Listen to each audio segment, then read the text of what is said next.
Wa chama cha ODM Gavana Gladys Wanga ameendelea kushikilia kuwa ni lazima mazungumzo yatafanyika baina ya chama cha ODM na UDA kuhusu ushirikiano wa vyama vyote viwili wakati huu tunapoelekea katika uchaguzi mkuu wa 2027. Akizungumza wakati wa hafla ya kuwawezesha wanawake katika kaunti ya Homa Bay, Gavana Wanga ameonyesha kuwa na imani viongozi wa chama cha ODM, akisema kuwa watahakikisha chama hicho kitanufaika kupitia makubaliano yatakayowekwa ya ushirikiano wa ODM na UDA kabla na baada ya uchaguzi mkuu wa 2027. We are not apologetic about being in the broad-based government.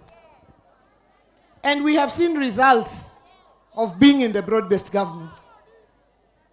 As a party, this is a government that we did not vote for. As the ODM party, in the last general election, we voted for Raila Amolo Odinga. This is not a government we voted for.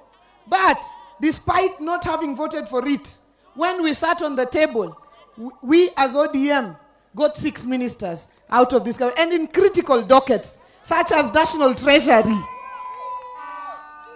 and even the Attorney General.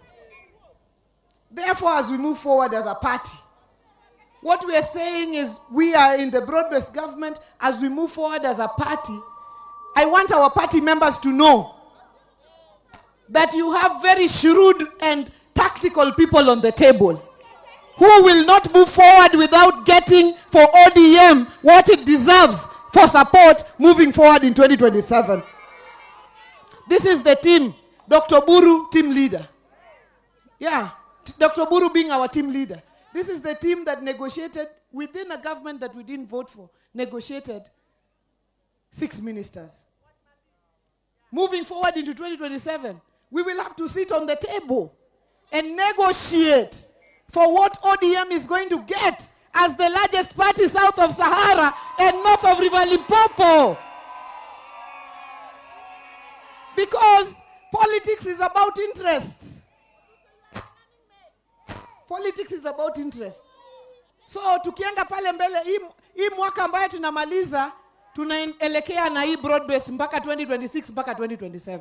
Lakini hii mwaka ya 2026 ni mwaka ya siasa sasa.